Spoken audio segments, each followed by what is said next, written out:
വായുവിൽ ഫ്ലോട്ട് ചെയ്ത് നിൽക്കുന്ന ഈ ഒരു വഞ്ചിയുടെ ചിത്രം നിങ്ങൾ കണ്ടോ? ഇത് AI ജനറേറ്റഡ് ഒന്നുമല്ല, നമ്മുടെ ഇന്ത്യയിലുള്ള ഒരു സ്ഥലം തന്നെയാണ്. ഇവിടമായിരുന്നു ഓൾ ഇന്ത്യ റൈഡിലെ എൻ്റെ നെക്സ്റ്റ് ഡെസ്റ്റിനേഷൻ. മേഘാലയ, ഗർജിക്കുന്ന മേഘങ്ങളുടെയും കണ്ണാടി പോലെ ക്ലിയർ ആയിട്ടുള്ള ജലാശയങ്ങളുടെയും നാട്. ബംഗ്ലാദേശുമായി അതിർത്തി പങ്കിടുന്ന ഈ ഒരു സംസ്ഥാനത്തിന്റെ ബോർഡറിലായിട്ടാണ് ഉമൻഗോട്ട് അഥവാ ഡോക്കി റിവർ വരുന്നത്.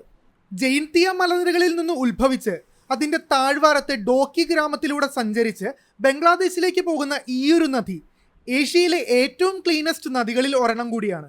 വേനൽക്കാലമായി കഴിഞ്ഞാൽ ഇവിടുത്തെ വെള്ളം വളരെ ക്ലിയറായി നമുക്ക് നദിയുടെ അടിത്തട്ട് കാണാനായിട്ട് സാധിക്കും. ഞങ്ങൾ ഇവിടെ നിന്ന് ഒരു വഞ്ചിയും എടുത്തൊരു റൗണ്ട് കറങ്ങി. രാവിലെ ഇപ്പോൾ ഏകദേശം ഒരു 9 മണിയായിട്ടുണ്ട്. നമ്മളിവിടെ നിന്ന് ബോട്ട് റൈഡ് എടുത്തിട്ടുണ്ട്.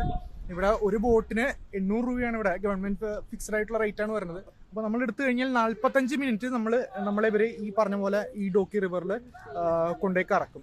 ഈ റിവറിന് സൈഡിലായിട്ട് ടെന്റ് സ്റ്റേ ഒക്കെ ഉണ്ട്. പക്ഷെ നമ്മുടെ കയ്യിൽ വണ്ടി ഉള്ളതുകൊണ്ട് നമുക്കത് എടുക്കാനായിട്ട് പറ്റിയില്ല. ഈ റിവറിന് നടുക്കായിട്ടൊരു ഇൻവിസിബിൾ പോയിന്റിലാണ് ഇന്ത്യ ബംഗ്ലാദേശ് അതിർത്തിയായിട്ടുള്ള 0 പോയിന്റ് വരുന്നത്. നമ്മൾ ഇപ്പോൾ ഉള്ളത് ഇന്ത്യയിലാണ്. എന്റെ പുറകിൽ കാണാനുള്ളത് ആ അങ്ങനെ ഇരിക്കണേന്റെ അതിന്റെ അപ്പുറത്ത് ബംഗ്ലാദേശാണ്. അതിന്റെ നമ്മുടെ ഓപ്പോസിറ്റ് സൈഡ് ഇവിടെ ഇന്ത്യ. ഇവിടുന്ന് 1.5 കിലോമീറ്റർ അപ്പുറത്തായി റോഡ് മാർഗവും നമുക്ക് ഇന്ത്യ ബംഗ്ലാദേശ് ബോർഡർ വിസിറ്റ് ചെയ്യാനായിട്ട് സാധിക്കും. പക്ഷേ ഈ കല്ലിനപ്പുറത്തേക്ക് പോകണമെങ്കിൽ നമുക്ക് പെർമിറ്റ് വേണം.